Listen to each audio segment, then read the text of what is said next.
네, 저는 명문 불신 집안에서 태어났습니다.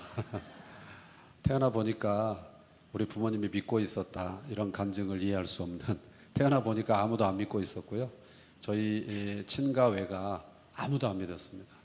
하나님의 은혜로 갈대아 우르에 살던 저를 하나님께서 불러주셔서 청소년 시기에 예수를 믿게 됐습니다.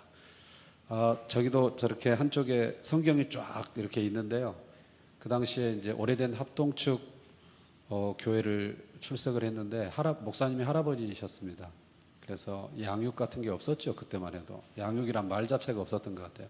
오직 예배, 오직 기도, 구역 예배, 신방 뭐 이런 거 외에는 없던 때인데, 제가 교회 가서 5월 달이 참 힘들었어요. 5월 달에 가정의 달 이렇게 해가지고 가족끼리 나와서 이렇게 찬양도 하고 성경 암송도 하고 뭐 장기자랑도 하고 이러면 어느 한쪽 구석진 데서 남몰래 눈물을 흘려야 되는, 계속 이해받지 못하고 신앙생활에 대해서 나름대로 어려움을 겪고 있는 저에게 좀 잔인한 5월이었다 그럴까요? 힘들었습니다. 이 가정의 달에 나같이 혼자 신앙생활하는 사람은 교회를 좀 안식월을 가져야 되겠구나. 지금으로 말하면 그런 생각을 할 만큼 힘든 시간을 겪으면서 문득 이런 생각이 들었어요. 그럼 왜 내 친구 쟤는 3대째 믿고 있지? 제 후배는 4대째 믿고 있지? 쟤는 왜 2대지? 나는 왜 내가 처음이지? 이런 생각이 계속 고이다가 생각이 어디까지 갔냐면, 어떻게 해서 복음이 우리나라에 들어왔지? 나에게까지 어떻게 복음이 흘러왔지? 이런 생각을 청소년 시기에 한 거죠. 근데 그때 뭐 친절한 안내라는 게 없었으니까, 유튜브도 없지요. 무슨 선배들이 그런 걸 안내해 주거나 교회 학교에서 안내해 주거나 이런 게 아니기 때문에 혼자 해결했어야 돼요. 그리고 교회 가면 성경책을 선물해 주는 것도 아니고, 그 기도원 협회에서 나온 거 뭐 그거 하나 이제 받긴 했는데, 성경을 전체를 다 갖고 싶은데 어디서 사는지도 모르고 안내도 안 해주고 돈도 없고, 그래 뒤에 이제 성경이 막 꽂혀 있는 거죠. 까만 제복을 입고 빨간 속옷을 입고, 그리고 줄 서서 서 있는, 그리고 한자 대빵 많은 이래도 읽을 수 있어? 뭐 이런 거 있죠. 그거를 이제 갔다가 그때도 새벽기도를 간간히 다녔는데요. 새벽기도 갔다 와서 이제 아버지가 싫어하시니까 이불 뒤집어 쓰고 랜턴으로 이렇게 비추면서 읽는 겁니다. 이제 도무지 알 수가 없어요, 성경을. 이거는 읽으라고 준 책이 아니다. 이런 생각이 들었어요. 그런데 그때 저의 첫 성경 일독은 이런 거였어요. 성경을 읽는다기보다는 찾는다, 검색한다. 성경에 한국, 조선, 고려, 코리아 이런 거 있을까? 이런 생각이 들었어요. 지금 검색하면 끝나는데 검색 못하던 시절이니까 눈 빠지게 찾았어요. 오래 걸렸죠. 창세기부터 요한계시록까지 못 찾았습니다. 없구나. 좌절. 그러면 나에게 신앙이 어떻게 나에게까지 왔을까? 성경이 우리나라를 포함하고 있지 않네. 다른 나라들, 희귀한 나라들이 많이 나오는데 우리나라는 없더라고요. 그래서 이제 거기서 끝난 거죠. 그리고 또 신앙생활을 하는데 여전히 그게 궁금해요. 왜냐하면 제가 신앙생활하는 환경이 편하지가 않았기 때문에 그 질문이 저한테 해결이 안 되는 거예요. 그래서 다시 갔다가 두 번째 다시 읽는 겁니다. 다시 읽다가 이번에는 찾았습니다. 있더라고요. 이겁니다. 같이 한번 읽어보실까요? 시작. 땅의 모든 족속이 너로 말미암아 복을 얻을 것이라. 모든 족속? 그러면 여기에 한국이 있겠네. 그래서 모든에다 동그라미, 물음표 이렇게 했던 기억이 있습니다. 그리고 이제 내용이 정리가 안 되는 거죠. 안내자가 없으니까 신약을 읽다가도 똑같은 데를 또 만난 거죠. 이거죠. 시작. 너희는 가서 모든 민족을 제자로 삼아. 눈치 있으시죠? 어디 같아요? 여기도 한국이 있겠네. 이런 생각을 했어요. 즉 이런 저의 추측, 이게 맞나요? 틀리나요? 맞죠? 예수님께서 제자들에게 모든 민족에게 가라 그랬을 때 그 모든 민족 안에 우리 민족도 있는 거죠. 그러나 그때 12제자가 이렇게 우리나라까지 왔느냐, 도마가 저 경주까지 왔다, 이런 설이 있어요. 들어보셨는지 모르겠는데 어쨌든 그렇게 예수님의 말씀을 듣고 제자들이 열심히 복음을 전하지 않습니까? 그래서 초대교회가 엄청나게 부흥하죠. 하루에 믿는 자가 3,000이나 더하더라. 엄청난 성장입니다. 초대교회로 돌아가자. 우리가 이런 얘기도 하고, 초대교회 유무상통, 그런 너는 나다를 살아내는 공동체, 너무너무 가슴이 따뜻한데, 그때 객관적인 상황은 어떻습니까? 배경 제국인 로마의 박해 아래 있죠. 그래서 땅속으로 숨어 들어가는 거 아닙니까? 디아스포라가 되죠. 흩어진 12지파에게 문안한다. 야고보서 1장 1절에 이렇게 말하고, 또 베드로전서에서도 여러 흩어진 지역을 언급할 만큼 초대교회의 상황은 녹록지 않았습니다. 그러나 땅속에 있던, 즉 햇볕이 차단된 지하에 있던 1세기 교회는 정말 빛으로 찬란했습니다. 너무너무 순결했죠. 문제가 없는 건 아니었지만 우리가 늘 초대교회를 기준으로 삼고 돌아가려고 할 만큼 박해 속에 있던 초대교회는 순결했습니다.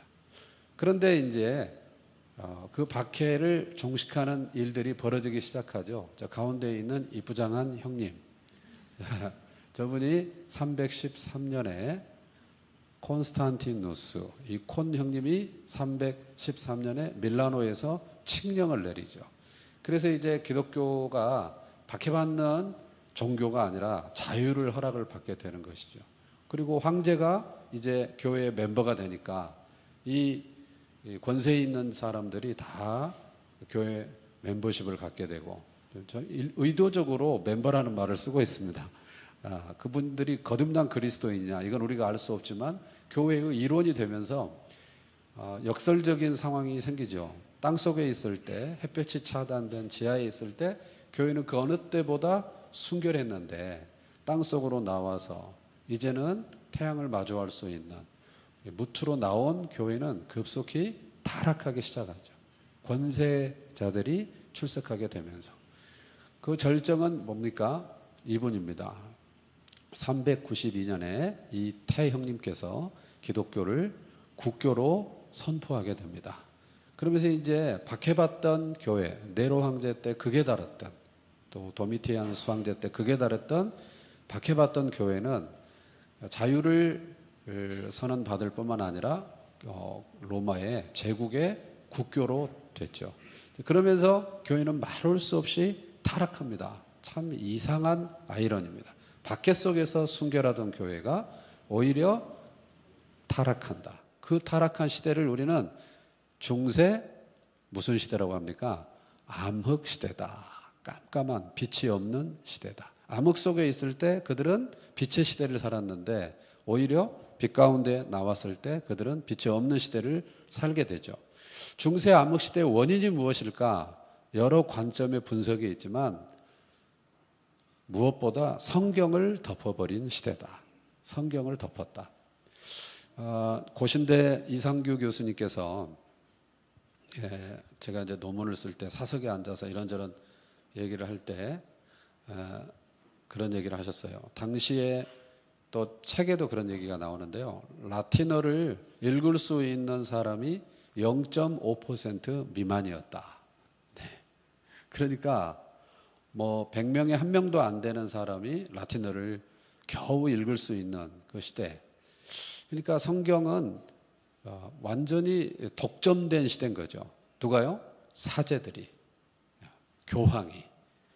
그래서 우리가 말하는 게 곧 성경이다. 우리 말을 따라라. 그래서 면죄부, 면벌부 판매도 가능할 정도로 정말 타락이 극에 달했습니다. 그 타락을 이제 깨는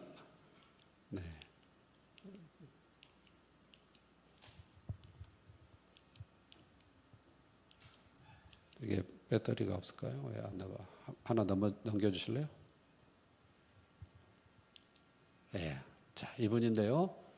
자, 이분이 이런 말을 했습니다. 좀 폰트가 깨진 것 같은데요. 보이세요?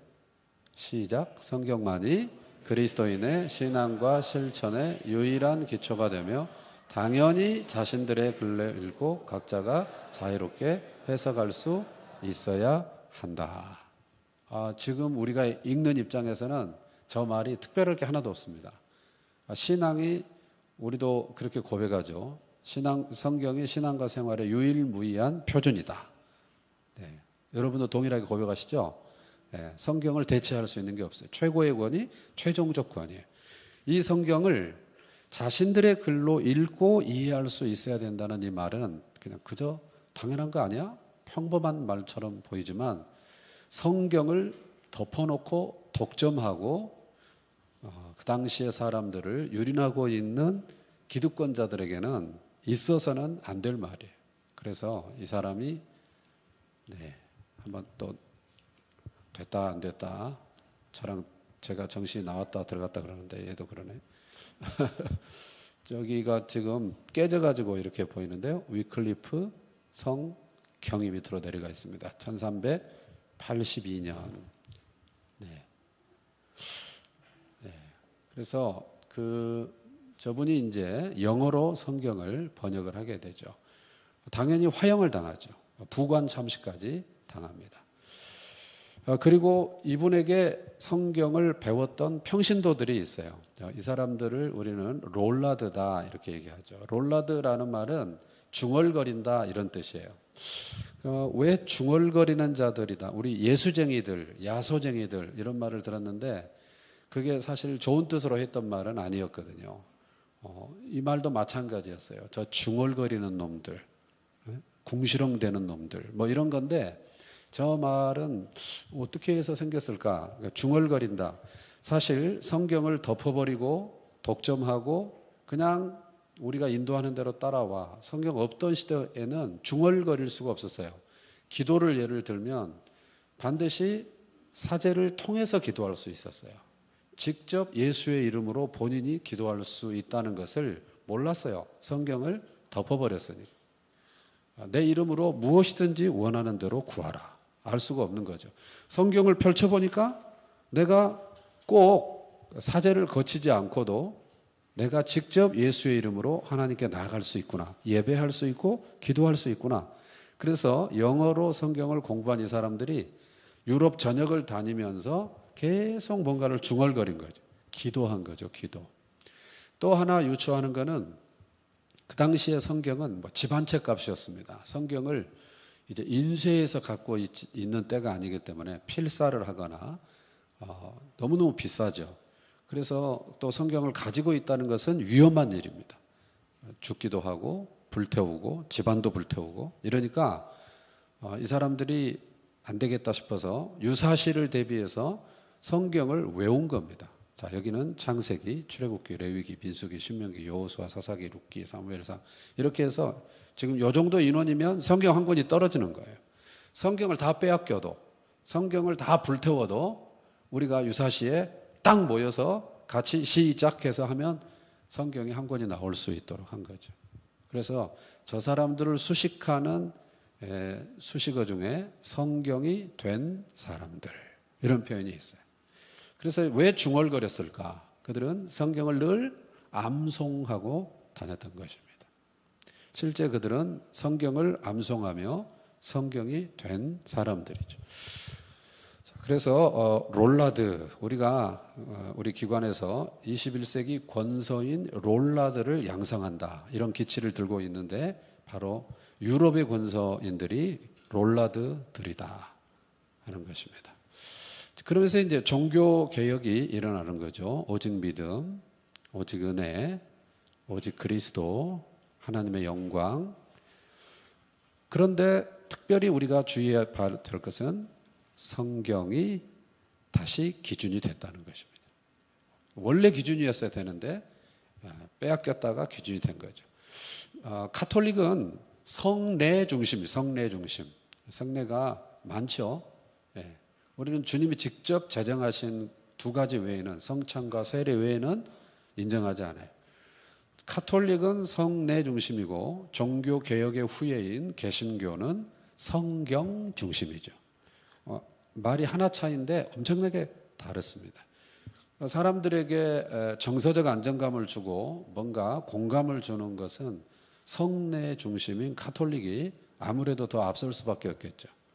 그러나 우리는 그런 믿는 형식보다는 믿는 중심 컨텐츠인 성경을 종교 교육 이후로 중시하고 온 것입니다. 여러분, 성경이 보급이 되면 무슨 일이 일어날 것 같으세요? 성경은요, 이 포인트를 꼭 기억을 해 놓으셔야 되는데, 하나님의 존재와 사역, 우리를 향해 행하신 일과 그의 뜻을 성경은 정리해 주고 있습니다. 또 내 편에서 보면 내가 어떤 존재인지, 그리고 무엇을 위해 살아가야 될지, 우리 많이 배우는 정체성과 사랑합니다. 정체성과 사명. 이 두 가지를 분명히 깨닫게 됩니다. 그래서 내가 아름다운 하나님의 자녀, 아하자인 것을 알게 되고, 그 다음에는 사명을 위해서 알게 되는데, 성경을 딱 덮는 순간 한마디가 우리에게 다가온다면, 내가 해야 될 일로서 남는다면 선교죠. 선교적 존재, 사명 감당하는 인생, 그냥 먹다 죽는 인생이 아니라 선교. 그래서 덮였던 성경이 펼쳐지고 그 성경이 보급되면서 선교의 시대가 열립니다. 그게 해안 선교 시대입니다. 그러니까 국가 간 이동을 배로 했기 때문에 해안 선교 시대인데, 저분이 윌리엄 캐리라는 분입니다. 영국 분인데 이 대양을 건너서 인도에 가서 선교를 하게 되는 것이죠. 그러니까 선교 시대가 열린 것도 성경 시대가 열렸기 때문에 동전의 양면처럼 열매로 따라오는 게 선교일 수밖에 없는 것입니다. 선교 시대가 열리자 선교사를 모집하고 훈련하고 파송하고 관리하고 후원하는 선교 단체들이 생기는데, 초기 선교 단체들은 이렇게 성서 공회가 이렇게 주축이 돼서 활동을 했다는 것도 하나의 특징입니다. 자, 영국이죠. UK. 우리나라 지도같이 생겼습니다. 우리나라 북한에 해당되는 데가 스코틀랜드, 우리나라 남한에 해당되는 데가 잉글랜드, 그 앞에 주황색 캥거루 주머니 같은 게 웨일즈, 그 앞에 제주도 끌어다 놓은 것처럼 생긴 게 아일랜드. 자, 보통 우리는 저기 웨일즈를 많이 들어봅니다. 왜냐하면 토마스 선교사가 저기 웨일즈에 있는 회중교회죠. 한오보교회 아들 목사였기 때문에 저기를 많이 듣습니다. 그런데 이 시간에는 그 오른쪽에 따로 잘라서 확대해 놓은 스코틀랜드 북동부죠. 인버네스라는 곳에서 29세의 청년 형제가 목사 안수를 받습니다. 그리고 일주일 뒤에 결혼을 합니다. 그리고 신혼여행을 떠납니다. 이렇게 갑니다. 이걸 보면서도 안 놀란다는 것은 두 가지 중에 하나입니다. 첫째는 개념이 없거나 둘째는 비행기 탔겠지, 크루즈 탔겠지 이렇게 생각하는 거예요. 너무너무 길고 위험하고 지난한 여정을 갔습니다. 거기서 끝난 게 아니고 여기서 또 대륙을 횡단을 합니다. 안 놀란다는 것은 두 가지입니다. 개념이 없거나 KTX 탔겠지, SRT 탔겠지 이렇게 생각하시는 건데요. 이것도 위험하고 지난한 과정입니다. 여기서 끝나지 않고 여기서 또 이렇게 이동을 합니다. 지금 놀라는 거를 사회생활이다 이렇게 얘기합니다. 그리고 계몽이다. 일본에 도착을 합니다. 그리고 여기서 끝나지 않고 자, 여기 지프라는 곳에 오게 됩니다. 이제 뭐 놀랄 필요 없다 이거죠. 그리고 여기서 끝나지 않고 영구, 잉커우, 우장이라고 불리는 저기까지 가게 됩니다. 끝에서 끝까지 온 거예요. 땅 끝에서 땅 끝까지 왔어요. 신혼여행을. 누구냐? 이분입니다. 얼마나 힘들었으면 신혼여행으로 이렇게 늙었을까요? 은퇴 후의 사진인데 이분이 존 로스라는 스코틀랜드 선교사입니다. 그러니까 29세에 목사 안수를 받고 일주일 뒤에 결혼을 하고 결혼한 자매와 함께 성경이 말하는 주제, 선교적 삶을 살자. 그리고 헌신한 겁니다. 당시의 펄, 20대의 신앙 수준을 알 수 있습니다. 그리고 결혼의 목적도, 가정의 목적도 모두 온전히 하나님 나라에 헌신되어 있었던 것을 볼 수가 있습니다. 만약에 오늘날 여러분들에게 이제 결혼한 형제가 신혼여행지로 라오스 깊은 밀림을 잡아놨다. 그리고 통나무집에서 잘 거다. 원주민들과 함께 식사를 할 거다. 그러면 할렐루야가 나올지 자문을 해보시기 바랍니다. 대단한 사람이에요. 자, 그렇게 달려와서 이 존 로스 선교사가 이분을 만납니다. 이분은 누구냐? 알렉산더 윌리엄슨 선교사라는 분입니다. 이분에게서 존 로스 선교사가 누구 말을 듣냐면 이 윌리엄슨을 통해서 이분 얘기를 듣습니다. 이분은 아마 많이 본 듯 하실 거예요. 네, 이분이 아까 우리가 얘기 나눴던 토마스 선교사입니다. 이제 애들도 있는 데서 강의하면 여러분 들어보셨을 거예요. 그러면 애들이 들어봤어요. 토마스 기차요. 막 이래요. 네, 토마스 선교사가 1866년에 조선 선교를 시도하다가 순교했다는 말을 듣는 거죠. 이 토마스 선교사는요, 아까 우리가 봤던 웨일즈 출신인데 중국 선교사로 왔습니다. 와서 부인이 유산을 하고 또 후유증으로 먼저 천국에 갑니다. 마음에 방황을 합니다. 그리고 자기 이 선교부의 현지 담당자하고 관계가 그렇게 좋지 않았습니다. 사임을 합니다. 세관에서 한 7개월 정도 일을 합니다. 그러면서 알렉산더하고 교제를 하는데 알렉산더에게 찾아온 우리 한국 천주교인 2명과 만나게 됩니다. 그 천주교인들은 그 당시 이제 병인 박해 시절 아닙니까? 박해의 시절인데 이 중국에 와서 그 알렉산더도 그렇고 토마스도 그렇고 천주교 신부인 줄 알아요. 착각을 해요. 그리고 이 토마스 선교사나 알렉산더 선교사는 그분들이 천주교인 줄 몰라요. 아무튼 아는 건 알고 착각하는 건 착각하고 모르는 건 모르고 그 상태로 조선에 대해서 얘기를 할 때 토마스 선교사가 부인도 잃고 관계도 안 좋고 또 선교부에 사직자도 된 마당에 조선 사람과 대화를 하면서 조선 선교에 대한 열망을 갖게 됩니다. 그리고 그가 이제 그 서해 자라도라고 하는 곳으로 밀입국을 합니다. 밀입국을 해서 어떤 자료를 보면 2달을 얘기하고 어떤 자료를 보면 4달을 얘기합니다. 그냥 대충 우리는 2서너 달 이렇게 얘기하겠습니다. 2서너 달을 들어와서 알렉산더에게 받은 한문 성경도 조금 보급을 하고요. 그리고 조선말을 좀 익힙니다. 그리고 공식적으로 들어오려고 다시 나갑니다.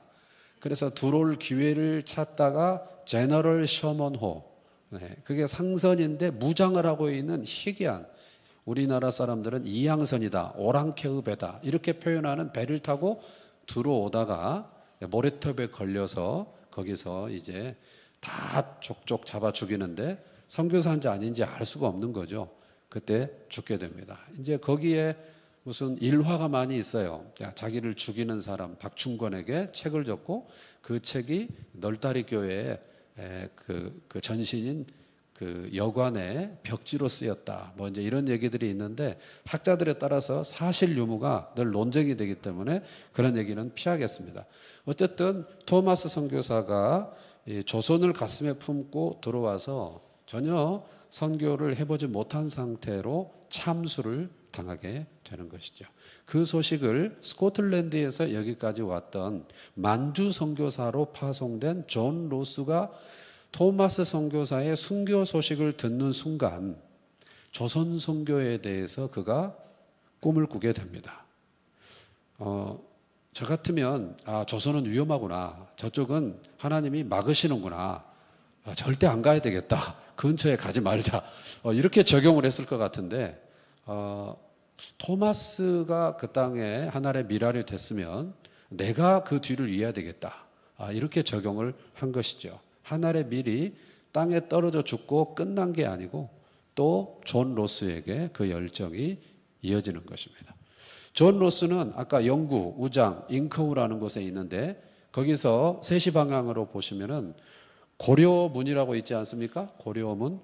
저기가 이제 엄밀히 말해서 국경으로 봤을 때는 중국 아닙니까? 그런데 중국과 우리 북한 접경 사이가 조금 우리나라 사람도 섞여 살기도 하고 그런 지역 그런 시절이었습니다. 어쨌든 그래도 국경은 있는 건데 넘어가서 1년에 4차례 정도 저기서 무역을 합니다. 우리나라 홍삼 같은 거 이렇게 특산품을 갖다가 주로 의주 상인들이 갖다 팔아요. 그래서 개성 상인과 함께 접경을 하고 있기 때문에 우리나라 3대 상인으로 통하는 것이죠. 비즈니스를 하는 겁니다. 그래서 저기 영구에 있는 존 로스가 토마스의 순교 소식을 들은 이후에 조선 선교를 결단했다 그랬죠. 조선인이 있는 곳으로 가야 되겠죠. 조선은 못 들어갑니다. 그래서 고려문으로 가는 겁니다. 이 고려문으로 가는 때가 언제냐? 1874년인데요. 자, 의주에서 이제 늘 다니는 사람들이 있는데 가을장이 열렸을 때 무슨 일이 있냐? 아까 영구에서는 존 로스가 왔고 의주에서도 사람들이 가는 겁니다.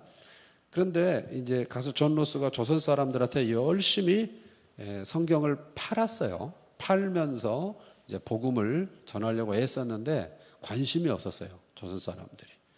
조선 사람들의 호기심과 집중력이 중국인에 비해서 남달랐다는 기록은 있어요. 그런데 그 원인이 어디에 있었냐면 어떤 구도자의 마음이라기보다는 그 존 로스가 입고 있는 옷감이 그동안에 못 보던 옷감이었기 때문에 저걸 떼다가 팔면 대박이 나겠다. 그래서 전혀 존 로스 입장에서는 열매를 거두지를 못합니다. 그래서 시리에 빠졌고 그리고 숙소로 돌아왔습니다. 이게 만만치 않구나 이렇게 생각하고 있는데 누가 찾아오냐면 50대 백시성을 가진 조선 사람이 그 당시로 말하면 어르신입니다. 지금은 우리나라가 시골에 가면 70대가 청년회장을 하고 있는 현실인데 그 당시에는 평균 연령을 봤을 때 50대는 굉장히 어르신에 속합니다. 근데 이 어르신이 자기 발로 존 로스의 숙소까지 찾아온 거예요. 그것은 예수를 믿겠다고 찾아온 게 아니라 그냥 단순히 호기심에 찾아온 거죠. 그래서 차담을 나누고 교제를 합니다. 조선에 대해서, 조선 정부에 대해서 이런저런 얘기를 나눴겠죠. 그리고 떠날 때 존 로스가 선물을 주는 거예요. 그 선물 중에 소책자, 훈아진언이라는 소책자도 주고, 그 다음에 이제 서양초. 그 당시 우리나라 조선 사람들이 볼 때는 서양초가 너무 신기했습니다. 우리는 호롱불, 심지가 있고, 기름이 유입이 돼야 불이 타는 건데, 얘는 뭐 기름도 없고, 그냥 지 혼자 타는 이게 너무 신기했죠. 그걸 받고. 그 다음에 한자로 된 신약 성경을 받았습니다.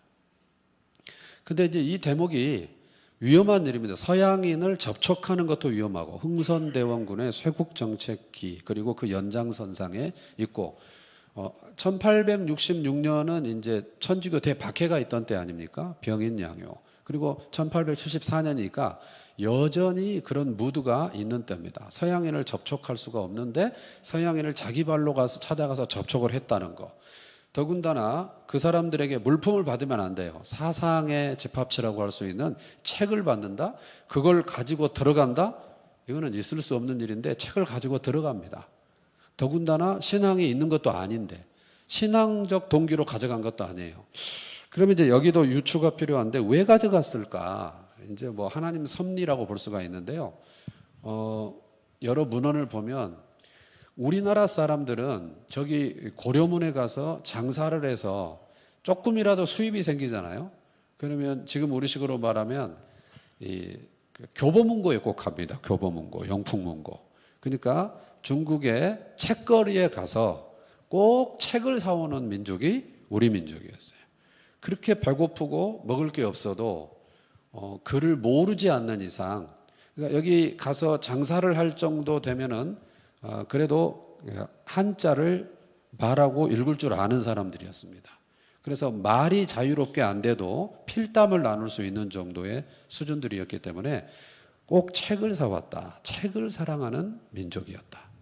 그래서 여러분도 이 말에 아마 동의가 되실 거예요. 여러분 어떠세요? 책 좋아하시잖아요. 분위기가 왜 이러죠? 네. 아니, 성경 말고도 여러분 굉장히 책 좋아하셔요. 그래서 아마 집에 가면 책이 많이 있어요. 읽었냐고 물어보지는 말기. 휴가 갈 때, 그 비행기 오래 탈 때 꼭 책을 가지고 가시죠. 읽었냐고 물어보지 말기. 그러더니 없는 것보다 늘 안심이 되고 그냥 책 있다 이게 늘 좋고, 인스타 찍을 때 꼭 옆에 책 놓고 같이 찍으시죠. 책을 사랑하는 민족이에요.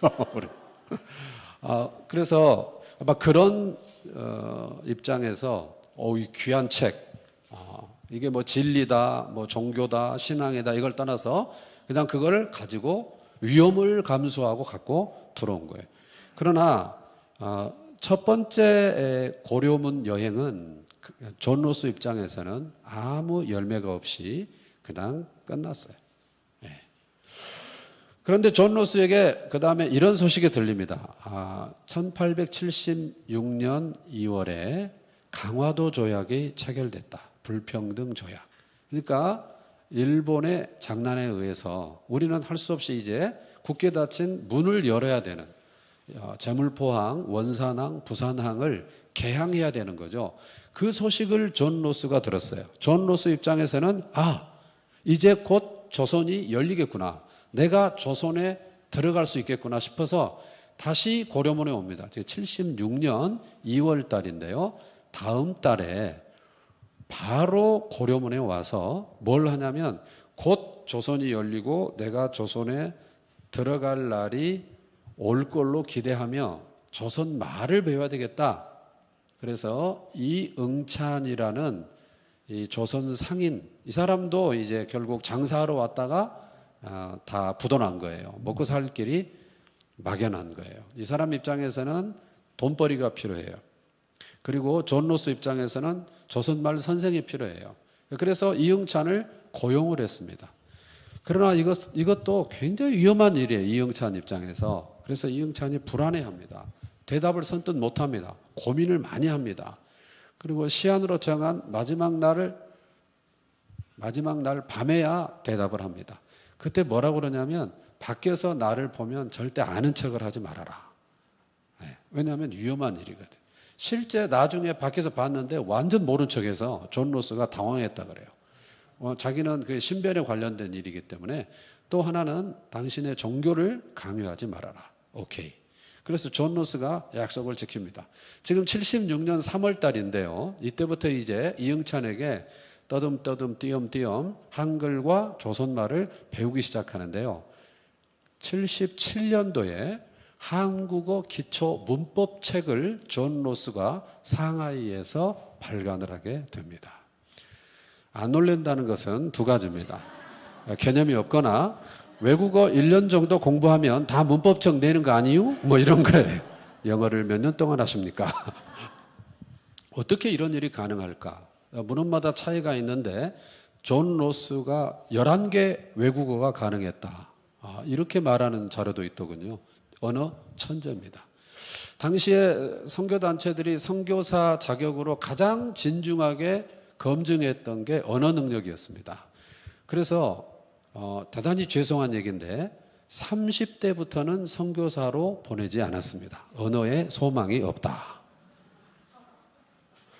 그래서 우리나라도 초기에 들어온 선교사들이 다 24살에서 27살이 많고요. 제일 많은 사람이 29살이었습니다. 존 로스도 29대 출발을 한 거예요. 그리고 개인적으로도 언어의 소양이 탁월했을 뿐만 아니라, 그리고 나이가 젊었고, 중국에 와서도 얼마 안 돼서 중국어로 설교를 했어요. 히브리어, 헬라어는 말할 것도 없고, 영어는 자기 모국어고, 여러 가지 언어를 하는 거죠. 그러나 존 로스가 어떻게 한글을 그리고 한국어를 배운 지 1년 만에 저런 결과물을 낼 수 있었을까? 저는 이렇게 생각합니다. 조선 선교사가 한 명도 없는 마당에 조선 선교를 나 혼자 할 수 없고, 수많은 조선 선교사가 와야 된다면 내가 할 수 있는 언어 선발대 역할을 해야 되겠다, 이런 생각을 했겠죠. 그리고 존 로스는 무엇보다 문서의 힘을 알았습니다. 문서 선교에 늘 관심을 갖고 있었던 사람이기 때문에 그가 1년 만에 이렇게 한국어 기초 문법책을 발간을 한 것이죠. 자, 놀라운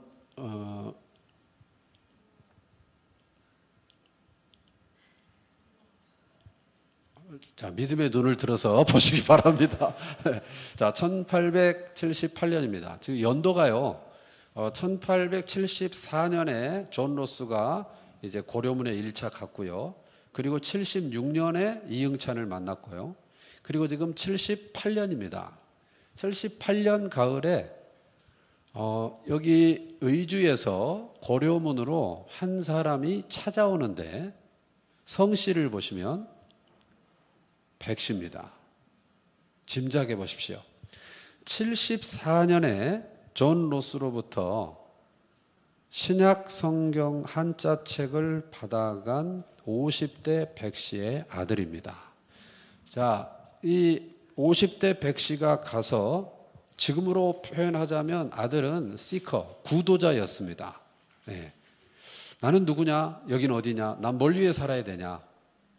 그래서 늘 고민하던 그에게 그 책이 건너갔고 그는 그 뒤로 그 책을 열심히 탐독하게 됩니다. 그리고 그가 이 책에 신약성경이 있기 때문에 이 책이 말하는 주 예수를 믿어야 되겠다. 그리고 세례를 받아야 되겠다. 그러나 세례 줄 사람이 없는 거죠. 그래서 결심합니다. 74년도에 우리 아버지에게 이 책을 건넨 서양인을 내가 찾아가서 그에게 세례를 받아야 되겠다. 그래서 찾아온 사람이 백홍준입니다. 이 사람을 교회사는 뭐라고 묘사하느냐? 조선의 사도 바울이라고 부르게 됩니다. 여러분, 사도 바울 그러면 목가적인 삶이 생각나나요? 사도 바울 그러면 피비린내가 나죠. 너무너무 고생을 많이 한 사람, 고생 목록을 가지고 있지 않습니까? 이 사람이 그렇습니다. 이 사람이 이렇게 예수를 믿은 뒤로 그의 행적을 보면 예수를 전하다가 그리고 성경을 전하다가 옥에 갇힙니다. 고문도 당합니다. 결국 그 후유증으로 돌아가십니다. 그래서 순교라는 말은 못해도 학자들은 순직이라는 말을 씁니다. 그리고 여러 위험한 포인트가 많은데 우리 민족의 소망은 성경밖에 없다고 말하며 그는 아랑곳하지 않고 흔연히 이 부르심의 길을 갔던 사람입니다. 조선의 사도 바울 백홍준은 어떻게 탄생했냐? 우연처럼 건너간 성경 한 권을 읽고 그가 예수를 믿게 된 것이죠.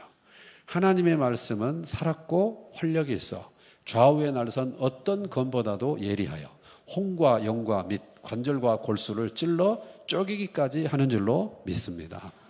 성경이 말씀이 일하신 거예요. 조선의 사도 바울은 성경이 만들어냈어요. 그래서 그 다음 해에 무슨 일이 일어나는가? 아까 78년 가을이었는데요. 한 3개월 뒤에 우리나라 바깥에서 최초의 우리 민족 선교사들이 생기기 시작합니다. 폰트가 깨져서 그래요. 거기 우리가 아는 두 사람은 알겠죠? 4월에 세례받은 백홍준, 그리고 7월에 세례받은 이응찬, 그의 친척 이성아. 자, 이응찬은 아까 뭘 다짐을 받았어요? 아는 척하지 말기, 종교를 강요하지 말기. 그랬는데 어떻게 그가 예수를 믿게 됐을까요? 조선말 선생으로 일하는데 존 로스가 제안을 합니다. 내가 책을 하나 번역하는데 이 번역 일을 도우면 돈을 더 주겠다. 오케이. 그래서 그가 번역 일을 돕습니다. 번역을 한다는 건 초고도의 집중력이 필요합니다. 통역도 그래요. 우리가 이제 외국인, 현지인 전문 강사가 꽤 많아지고 있는데요. 코로나 전에 비발디에서 그 전문 강사 스쿨을 한 적이 있는데 그때 시험을 봤는데 콤팩트 과정에서 시험을 봤는데요. 그때 이제 목사님들 되게 많고 우리 총신 출신 목사님들이 그때 굉장히 많았습니다. 총신은 거의 그 미친 듯이 공부하는 공부벌레들이 많이 모여있는 이상한 집단인데 그 모든 집단을 다 이기고 누가 2등을 했냐? 몽골인 현지인 여자 목사님이 2등을 했어요. 거의 소수점 차이로 2등을 해서 실질적인 1등을 한 거죠. 몽골인이에요.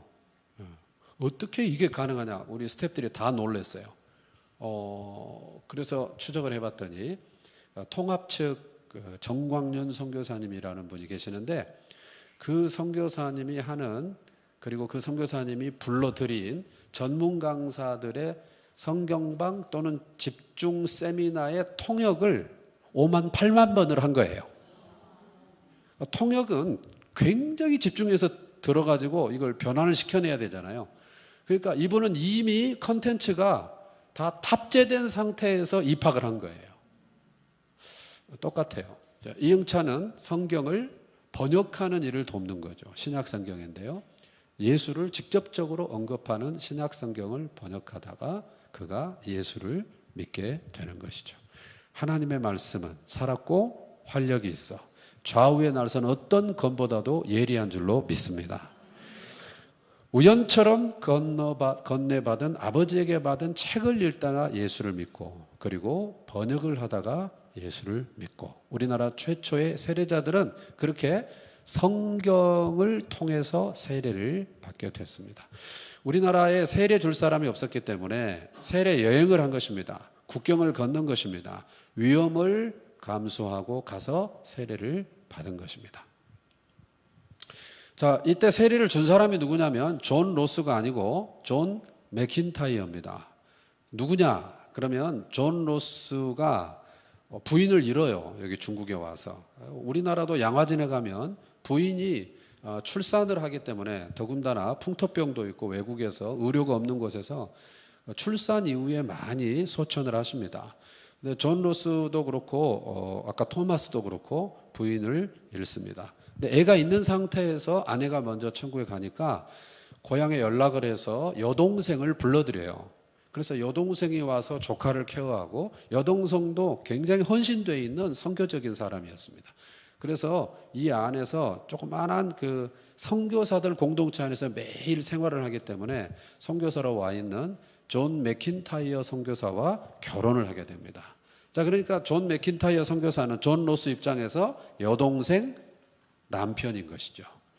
그러니까 이때는 존 로스가 안식년 관련해서 바빠요. 준비하고 있어요. 그러니까 아버지에게 성경을 준 서양인을 찾아서 백홍준이 왔는데 이 백홍준은 존 맥킨타이어 선교사에게서 성경을 일정 기간 공부하고 문답을 한 뒤에 세례를 받는 것입니다. 자, 그렇게 세례를 받은 우리 믿음의 선조들이 고향 땅에 가서 막 복음을 전하기 시작합니다. 너도 세례를 받아라. 너도 예수를 믿어라. 그래서 예수를 믿겠다, 세례를 받겠다는 세례 여행, 행렬이 생기기 시작하는데요. 어떤 때는 30여 명이 선교사에게 세례를 받고 싶어서 국경을 넘었고요. 많을 때는 100여 명이 세례를 희망하면서 국경을 넘는 위험을 감수했습니다. 여러분 웬만하면 안 놀라시는데 여러분이 이제 대부분 군과 관련이 되시기 때문에 숫자를 어마무시한 숫자를 늘 접하고 사시는 후유증 같아요. 여기 본부교회도 꽉 차 앉으면 뭐 너무 많으니까 30명 뭐 소그룹으로 생각하시고 100명 뭐 그까이 거 이렇게 생각하시는데 지금 선교사가 들어오지 않은 상태 박해 시대에 어마어마한 행렬입니다. 자, 저기 보시면은 저 영구 위에 심양이라고 있죠. 봉천, 센양. 네, 큰 도시죠, 지금도. 저기서 이제 성경 제작을 하는 것입니다. 여기가 조성글 성경 번역 유적지입니다. 이렇게 생겼어요. 네, 이렇게 생겼고요. 네. 자, 그러면 성경을 여기는 이제 스코틀랜드 성서공회 당시 존 로스 시절의 성서공회 빌딩입니다. 지금은 이 성서공회가 이걸 팔고 갔더군요. 그래서 밑에는 레스토랑이고 위에는 오피스로 쓰고 있는 이거를 우리 6회 공군 3군 본부교회가 헌금을 해서 저 건물을 사야 될 것 같습니다. 저걸 지금 식당이나 하고 있어야 되겠어요? 네, 어쨌든 이렇게 됩니다. 이제 성경을 그 의주 상인들하고 이렇게 팀 프로젝트로 성경을 번역을 한 거죠. 존 로스가 중심이 돼서. 존 로스는 또 헬라어도 능통했기 때문에 원어도 참고했다 그러고요, 영어도 참고했다 그러고요, 여러 가지를 참고하면서 성경을 번역을 합니다. 그러면 그거를 누군가 이제 나무에다 써야 될 거 아니에요. 인쇄 가능하도록.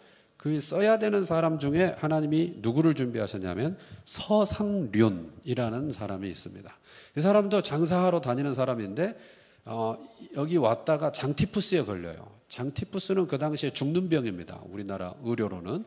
그런데 너무 괴로워서 이 사람이 자결을 하려고 결심을 할 만큼 고통 중에 있을 때 보다 못한 친구들이 선교사에게 도움을 호소합니다. 그래서 선교사가 의료 선교사를 붙여서 아주 집중적으로 케어를 합니다. 그래서 이 사람이 죽다 살아납니다. 그리고 고향에 가는데 이 사람도 우주 사람이고 백홍준도 우주 사람이고 그렇게 다 네트워크가 연결되어 있어서 또 백홍준과 함께 성경을 읽고 공부하고, 그리고 생면부지의 이방인인 나에게 아무 조건 없이 저런 사랑을 베푸는 이유가 뭘까? 그래서 다시 찾아와서 성경을 공부하고 세례를 받게 됩니다. 이 사람은 출신이 다른 장사치들하고는 달랐고요. 이 사람은 원래 양반 집안이었고 어려서부터 학문을 했던 사람인데 13살, 지금 13살하고 느낌이 다릅니다. 네. 뭐 13살이면 다 결혼하고 이럴 때니까요. 성인이라고 생각을 하십시오. 13살 때 부모님이 돌아가십니다. 그래서 할 수 없이 장사를 하는 사람입니다. 그러니까 학문이 돼 있는 사람이니까 번역된 거를 한글로 나무 목판에다가 적는 사람이 이 서상륜이라는 사람이에요. 그래서 그러면 이걸 또 파야 돼요. 파서 어디로 보내냐면 일본으로 보내는 겁니다. 일본의 이제 요코하마 같은 데가 그 당시에 서양인들이 들어오는 관문이고요. 일본 이제 몇 군데 포인트가 있습니다. 거기에 이제 인쇄술이 우리보다 앞서기 때문에 거기서 납을 부어서 인쇄 가능하게 만드는 거죠. 그 활자가 3만에서 5만 개다. 그래서 그거를 다시 심양으로 보내는 거예요. 보통 일이 아니에요. 그리고 저건 뭐냐면 당시에 스코틀랜드 성서공회도 그렇고 영국 성서공회도 그렇고 선교를 항상 성경이 먼저 가야 된다고 생각했기 때문에 이제 지원을 하는 거예요. 그때 조선이라는 미존도 종족이 동쪽 끝에 극동에 있는데 우리 선교사가 가 있는데 세상에 성경이 없단다. 그래서 우리 선교사가 성경을 만들려고 한단다. 그래서 눈물을 흘리면서 헌금을 해요. 그 헌금을 한 사람 중에 실업인들은 꽤 큰 돈을 하고 다 주부들도 헌금을 하는데 아주 인상 깊은 거는 이 아주 가난한 사람들도 헌금에 동참을 했고 특히 초등학생들이 동전 헌금에 참여를 했다는 기록이 있어요. 우리로 말하면 돼지 목을 딴 거예요. 그런 헌금까지 모아져서 여기로 오게 되는 겁니다. 자, 그리고 저 심양에서 이제 그렇게 해서 그 활자를 이제 식자한다. 인쇄 가능하도록 이렇게 배열하고 심어야 되겠죠. 그 일을 식자를 누가 했냐면 중국 사람이 했습니다.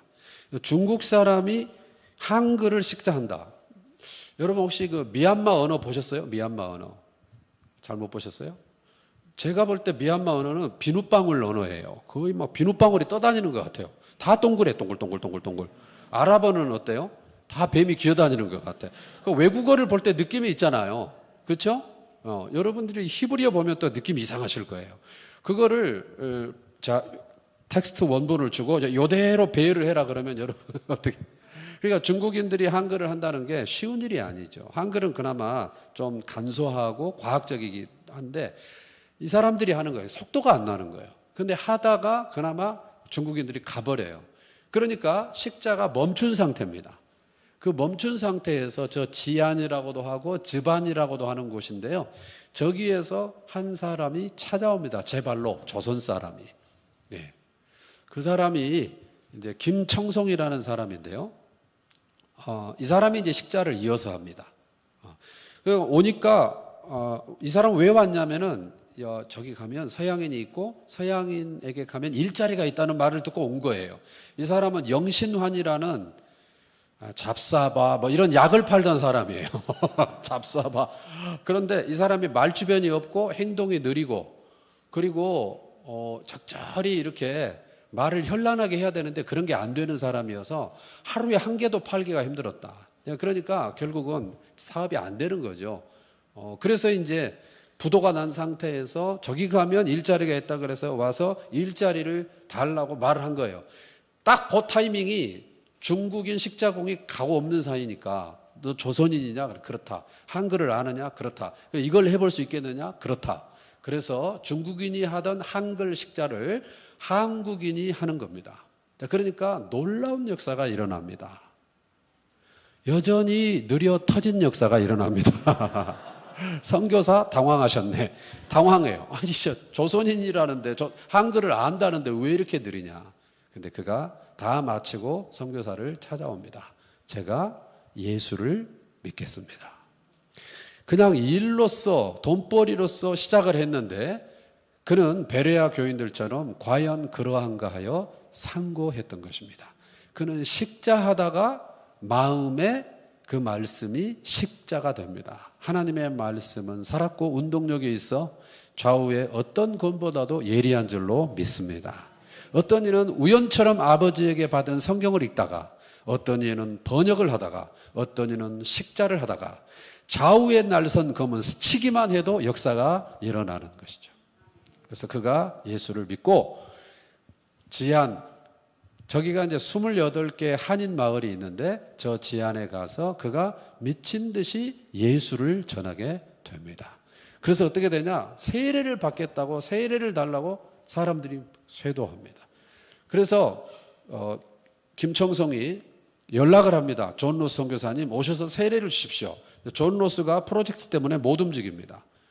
한국 사람 특징, 네가 하나? 내가 간다. 막 오는 거예요. 그러니까 놀래가지고 존 로스가 하던 일을 멈추고 와서 75명의 남자에게 세례를 줍니다. 웬만하면 안 놀리시는 국민 여러분, 75명에게 김청송 한 사람의 영향으로 75명이 세례를 받습니다. 그런데 여기가 눈이 굉장히 많이 와요. 여기서 동쪽으로 쭉 그으면 일본 홋카이도잖아요. 그러니까 눈이 많이 오는 데잖아요. 그 옛날에. 더구나 온난화가 안 되던 때.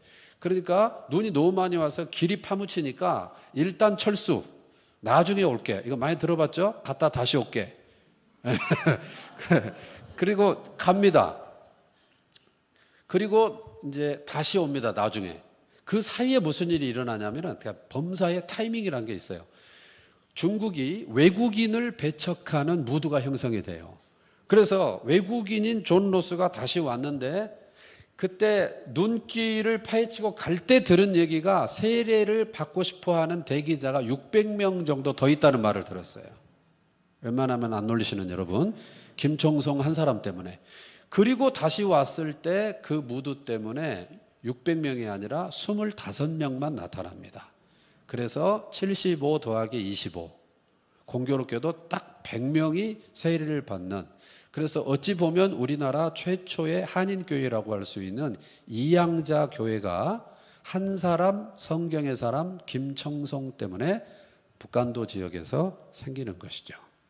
자, 이게 이제 번역된 성경이에요. 광세 8년은 82년을 말하고 예수, 성교, 누가복음, 전서, 심양, 문광서원에서 누가복음, 그 다음에 요한복음, 그 다음에 사도행전, 이렇게 쭉 복음이 나오게 되는 겁니다. 네. 자, 이렇게 존 로스가 보이시죠? 네.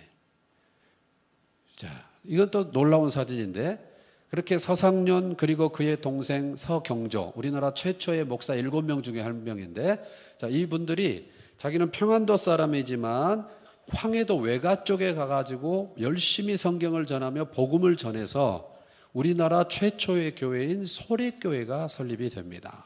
그러니까 구체적인 날짜에 대해서는 학자들마다 조금 이견이 있어요. 어쨌든 이것의 의의는 뭐냐? 이제 용인 양지에 가면 총신 신대원이 있고 거기에 복원을 해놨어요. 선교사가 들어오기 전에 자국민에 의해서 교회 공동체가 생겼다. 이것이 세계 교회사에 없는. 그래서 우리나라는 어떤 선교사가 제일 빨리 왔느냐? 성경이 제일 빨리 온 선교사다. 선교를 했다. 자, 이분은 이제 중국 선교사로 있다가 82년도에 우리나라하고 미국하고 수교를 하거든요. 공사관이 설치되니까 공사관 공의사로 들어오는 알렌이라는 선교사예요. 네. 그러나 이 사람은 공사관 공의로 왔기 때문에 공식 선교사로 보지 않기 때문에 여러분에게 잘 알려져 있지 않아요. 지금까지 우리 무대 A를 봤는데 무대 B를 동시에 볼 줄 알아야 되는데, 자, 무대 A가 북방 루트 이렇게 묘사가 되고요. 기독교 전례 또는 수용이라는 측면에서 북방 루트가 있고, 그러나 남방 루트가 하나 더 있다. 이것도 참 우리가 반도가 갖는 특성, 그것도 있겠고 하나님의 오묘한 섭리죠. 자, 82년 9월 달인데요. 이수정이라는 사람은 유학자입니다. 아버지가 유명한 학자였고 자기도 굉장히 영향력 있는 학자입니다. 이 사람이 일본에 가게 됩니다. 왜 가게 되느냐? 그 명성황후가 죽을 위기에 처했을 때 이수정이 기지를 발휘해서 명성황후를 충북 충주까지 도피를 시킵니다. 그 공헌으로 이제 그 박용효 수신사 일행이 일본을 갈 때 비공식 수행원으로 일본을 갈 기회를 얻습니다. 그래서 이렇게 82년도입니다. 저기 82년도 가을이 아까 무대 A에서는 뭐가 될 즈음이냐 그러면 쪽복음, 누가복음, 그다음 좀 지나서 요한복음, 좀 지나서 사도행전 이렇게 이제 성경책이 하나씩 나오기 시작할 때 이수정이 일본으로 가게 된 것이죠. 그가 가서 지금 하얀 도포를 입으신 저분이 이수정이고 그 맞은편에 있는 저 시원한 저분이 쯔다센이라는 분인데 일본의 농학자입니다. 유학파입니다. 그래서 유럽에 유학을 갔다가 그가 개신교인이 됩니다. 그러니까 이 집안은 일본에 있는데 개신교 집안인 거예요. 그래서 이수정이 농학에 관심이 있었기 때문에 늘 그 민족의 미래를 생각하는 거죠. 그래서 이 농학자와 교제하다가 영향을 받아서 예수를 믿게 되는데요. 그게 아까 82년 가을이었고 83년 봄이니까 일본 간지 7개월 만에 그가 세례를 받게 됩니다. 자, 그 아까 쯔다센이라는 사람의 영향이 얼마나 일본에서 근대화 과정에서 컸는지를 볼 수 있는 단적인 이미지인데요. 제가 지난번에 후쿠오카에 갔다가 도쿄 인근에서 오신 선교사님에게 들은 이야기입니다. 이제 5,000엔, 우리로 말하면 5만 원 정도 되는 돈이 신권으로 발행이 올해 되는데, 지금 됐는지 모르겠어요. 올해 되는데 신권 표지 모델이 그 쯔다센의 딸입니다. 그 쯔다센의 딸도 독실한 크리스찬이었다고 그래요. 그래서 여성계와 교육계에 미친 영향이 지대했기 때문에 우상의 나라 일본에 발행되는 신권의 독실한 크리스찬 여성이 신권 모델이 된다는 것은 좀 저로서는 닭살 돋는 일이었고, 앞으로 하나님께서 일본 교회를 쓰시면 좋겠다 이런 마음이 들었습니다. 자, 그가 세례를 받고 이제 기독교 대침묵회라는, 지금 아까 4월 29일에 세례를 받았거든요.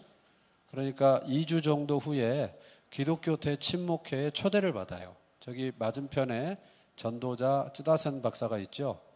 그리고 그 이수정과 쯔다센 사이 그 뒤에 서 있는 서양인처럼 생긴 까만 양복이 우리에게 널리 알려진 우치무라 간조라는 사람이에요. 우리 김교신하고 연결이 되는 일본 기독교 지도자들, 지성인들이 다 모인 저곳에 초대를 받은 거예요.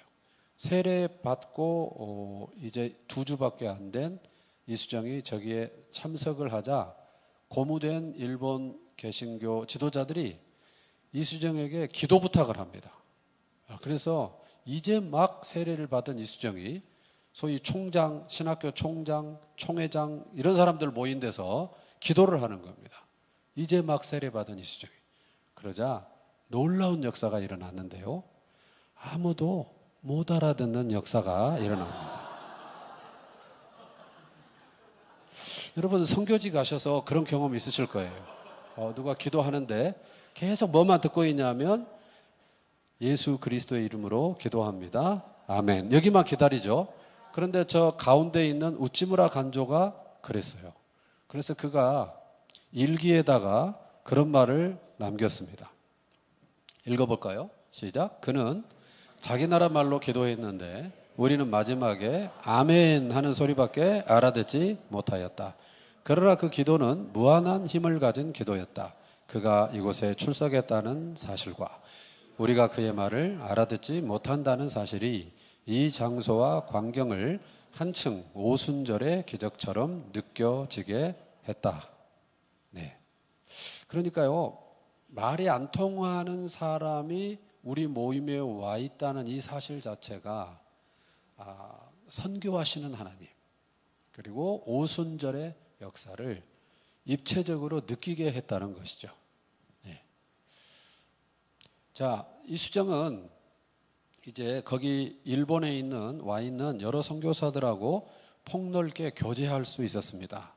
이수정 자체가 학자였고, 그리고 대단한 학식을 갖추고 있는 사람이었습니다. 사람들이 금방 알아본 것이죠.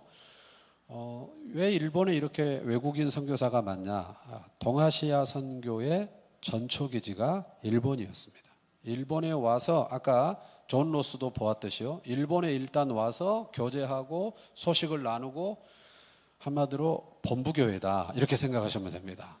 그랬던 일본이 지금 0.4% 미만이다 이렇게까지 말이 나올 정도로 지금 일본 교회가 심각한데 또 하나님께서 부흥의 은혜를 주시도록 기도해야 되겠습니다.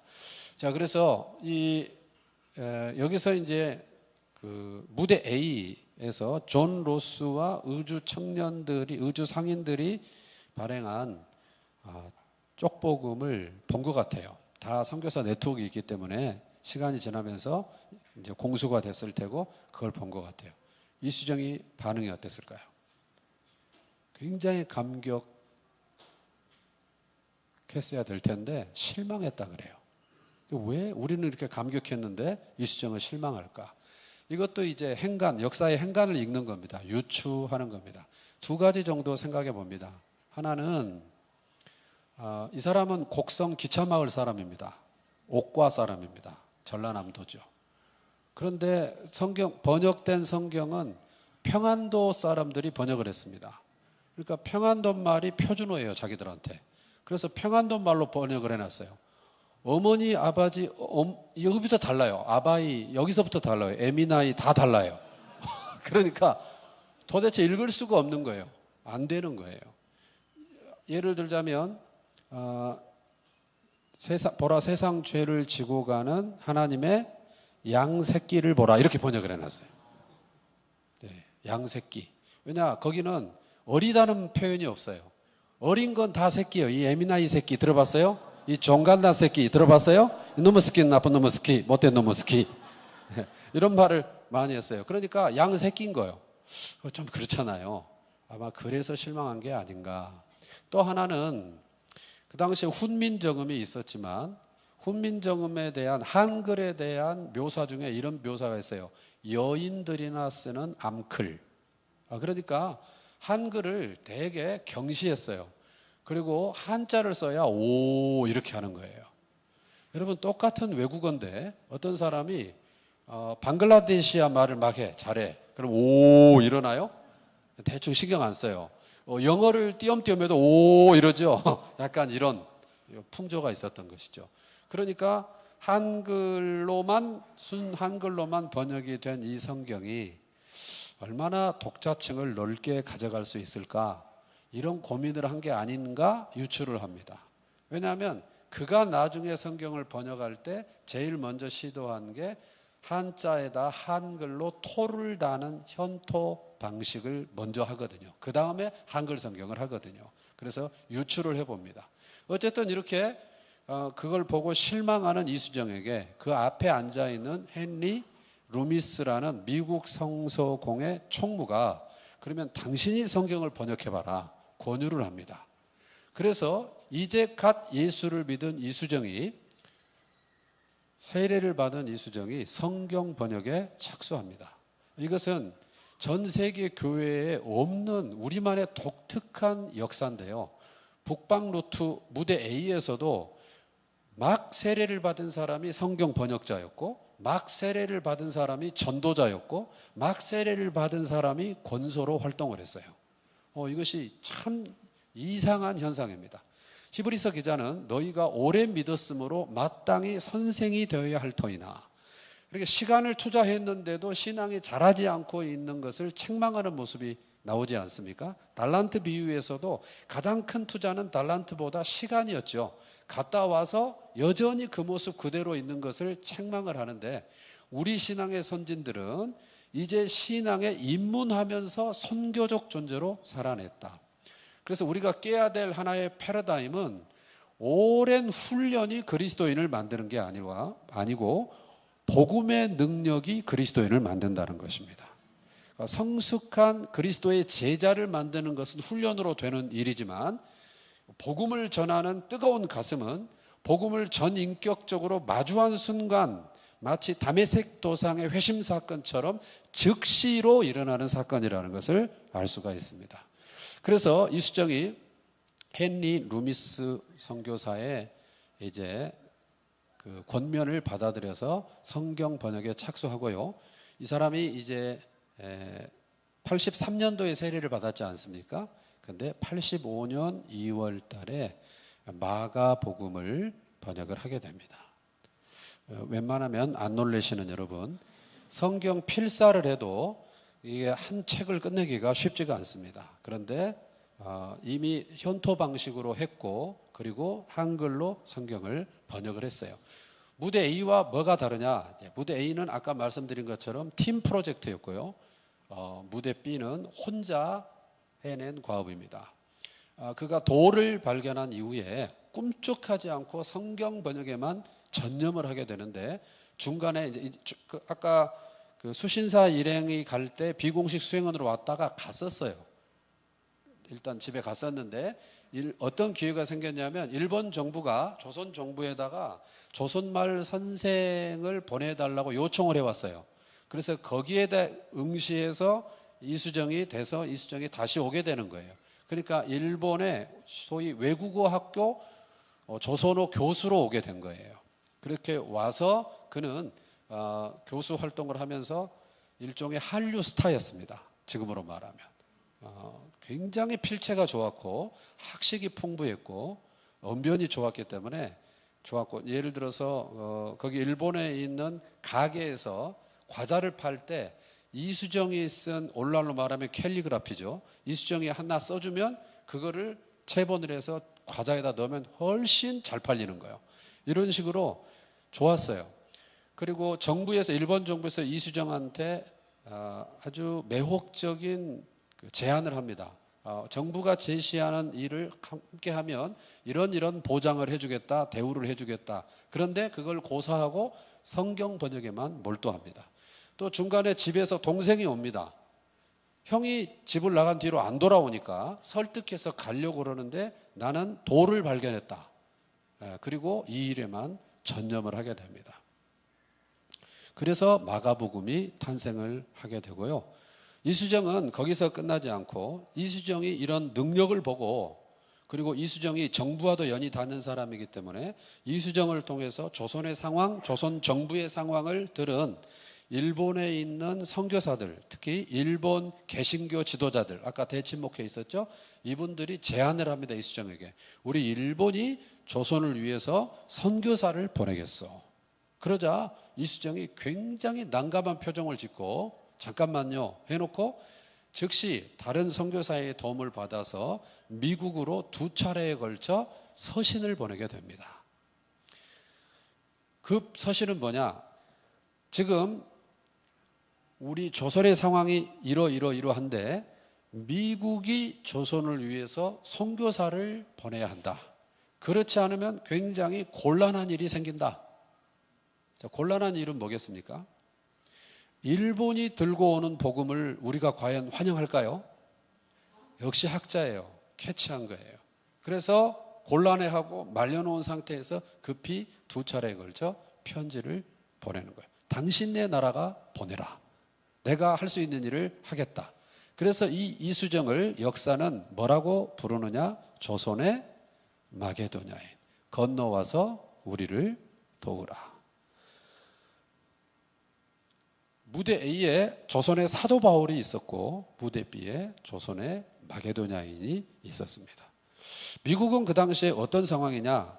D.L. 무디를 아시죠? 부흥사 무디의 영향으로 학생 자원운동 또는 학생 선교 자원운동이라고 말하는 20대 젊은 청년들 가운데 선교의 바람이 막 불었습니다. 그러니까 우리나라도 김중곤 목사님 한참 활동할 때 막 선교사로 자원하고, 저도 뭐 올림픽 경기장 가가지고 선교사로 자원할 사람 일어나세요. 나도 뭣도 모르고 일어나고. 그런데 제가 2017년에 생터에 선교사로 파송이 됐는데 그때 깨달았어요. 와, 소름. 어쨌든 우리도 그런 선교의 바람이 일어난 때가 있었는데 미국이 그 바람이 불었습니다. 20대 젊은 청년들이. 그래서 많은 선교지로 대학생들이 재학생 시절에 또는 휴학생 시절에 또는 졸업하고 20대 젊은 청년들이 막 선교사로 나가는 학생 선교 자원 운동이 바람이 불고 있었던 것이죠. 자, 그런데 거기 있는 선교사들 중에는 선교지로 간 사람도 있고 결정해 놓고 준비하는 사람도 있는데, 이미 활동하는 사람도 있는데, 어떤 사람은 선교에 헌신은 했지만 아직 내가 어느 나라로 갈지는 내가 모르겠다. 그 결정을 못하고 있는 선교사도 있는 거예요. 자, 이수정이 보낸 편지가 그런 사람들이 보는 회보에 실리게 되고, 그 글을 누가 보느냐? 우리에게도 익숙한 언더우드가 보게 됩니다. 자, 읽겠습니다. 시작. 해외 선교에 관심을 가지면서 어떤 나라로 갈지 결정하지 못하고 있는데 일본에 있는 회심한 한 조선인 귀족으로부터 선교사를 보내달라는 호소 편지를 받고 내 마음은 떨리고 흥분되었습니다. 사실 제가 북방 루트 무대 A 쪽은 아까 제가 다 찍은 사진이고 다녀왔습니다. 근데 이 남방 루트, 이수정 루트는 못 가봤습니다. 일본을 몇 차례 다녔지만 계속 가서 강의만 하고 숙소 강의 이러다 오니까 둘러볼 기회가 없어서 이번에 제가 개인적으로 좀 아는 몇 분 지인을 꾸려서 여기를 탐방을 갑니다. 가는 목적은 이번에 루트를 짜서 이 이수정 바이블 루트를 우리 생터인들이 원하는 사람들이 갈 수 있도록 조금 이게 그림을 그리려고 가는 거예요. 요 중에도 있습니다. 자, 가면 저런 걸 보는 겁니다. 실제로 그때 이수정이 쓴 편지. 어제도 그 가는 단톡방에 선교사님 한 분이 어렵게 노크해가지고 가서 그거를 이렇게 찍어서 올렸더라고요. 너무너무 소름이 돋겠죠. 그래서 언더우드 선교사가 선교부를 찾아가서 내가 조선 선교로 헌신하겠다. 그렇게 해서 대양을 건너서 오는 거죠. 네. 아까 질책받았으면 지금이라도 놀래야 되는데 변함이 없어요. 그래서 아까 말씀드린 대로 야구로 유명하죠. 요코하마에 오게 되고 그 다음에 고베를 거쳐서 그 다음에 나가사키를 거쳐서 부산으로 오게 되는데 들어와서 이수정을 만났겠죠. 이수정과 교제합니다. 짧은 시간 교제하고 한국에 대한 정보, 특별히 정부에 대한 정보를, 고급 정보를 들을 수 있습니다. 그리고 깜짝 놀랍니다. 아직 선교사가 공식적으로 한 명도 없대요. 내가 들어가면 1호래요. 그런데 그 손에 이미 번역된 성경을 가지고 있는 거예요. 어떻게 이런 일이 있을 수 있냔 말이에요. 여러분, 성경 번역은 장난이 아닙니다. 그러니까 성경 번역은 그 성경 없는 미전도 종족에게 들어가서 문화를 익히고 언어를 익히고 오랫동안 살아야 돼요. 뉘앙스가 다 다르기 때문에. 그 오랜 시간과 재정이 투입돼야 돼요. 그리고도 평생을 들여도 될까 말까 하는 하나님의 은혜가 전적으로 필요한 프로젝트입니다. 그런데 선교사가 들어간 일이 없다는데 이미 번역된 성경을 가지고 있으니 얼마나 놀랬겠어요. 저는 안 놀래는 여러분을 보고 놀래고 저분은 성경을 보고 놀래요. 자, 그래서 조선의 관문인 부산으로 들어오고, 그리고 서울의 관문은 인천이죠. 제물포로 85년 4월 5일 날 들어오게 되는 거예요. 언더우드와 아펜셀러. 아펜셀러는 부인과 함께 왔고, 그래서 첫 번째 미국 공사관으로 와 있던 푸티 공사가 위험하다, 가라. 그래서 다시 일본으로 왔다가 나중에 다시 들어옵니다. 어쨌든 언더우드의 그 당시에 일기가 많이 회자가 되지 않습니까? 주님, 제 눈에는 아무것도 보이지 않습니다. 이렇게 들어와요. 진짜 아무것도 안 보이죠. 칠흑같이 어둡죠. 이 조선의 상황은 풍전등화와 같습니다. 이 구한말의 상황은 말도 못해요. 나라가 없어질 지경이에요. 그 속에 들어왔어요.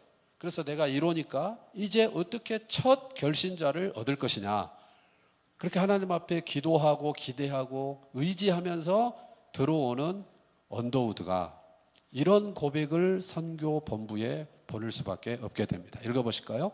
그 무렵은 씨를 널리 뿌릴 시기였음에도 동시에 우리는 첫 열매들을 거둘 수가 있었습니다. 봄에 파종만 하는 게 아니라 수확도 하고 있다. 그 수확은 무슨 수확이겠어요? 북방 루트, 무대 A에서 뿌린 씨앗을 한쪽으로는 거두면서 남방 루트로 들어온 자기는 파종을 해야 되는 거예요. 자, 선교사가 없었기 때문에 세례를 받고 싶어도 받을 수가 없었어요. 그래서 위험을 감내하고 국경을 건너가서 세례를 받는 진풍경이 벌어졌었는데, 드디어 선교사가 들어왔다는 소식을 듣자 여기저기서 사람들이 계속 오는 겁니다. 세례를 달라고. 아니, 내가 이루라는데 이게 어떻게 된 일인가? 우리는 다 단면, 내 눈앞에 보이는 단면밖에 볼 줄 모르는 한계를 가지고 있죠. 그러나 하나님은 유비쿼터스, 무소부재하신 하나님은 단면에서만 일하시는 게 아니라 수많은 이면에서 일하고 계신 줄로 믿습니다. 입체적으로 일하고 계신 것이죠. 그러다가 어느 날 그게 하이브리드 되도록 만드셨어요. 그래서 저 고백은 하이브리드 고백 아닙니까? 나는 파종을 해야 되는 시기에 수확을 동시에 하고 있다는, 이것은 하나님의 전적인 섭리라고밖에 말할 수 없어요. 조선 선교는 누가 하셨냐? 하나님이 주도하신 것이죠. 존 로스가 은퇴하고 출석한 교회 예배당입니다. 스코틀랜드에 있습니다. 자, 가서 여기저기 둘러보다가 이제 동판으로 돼 있어서 찍는 제 모습이 메인처럼 돼버려서 죄송한데요. 예.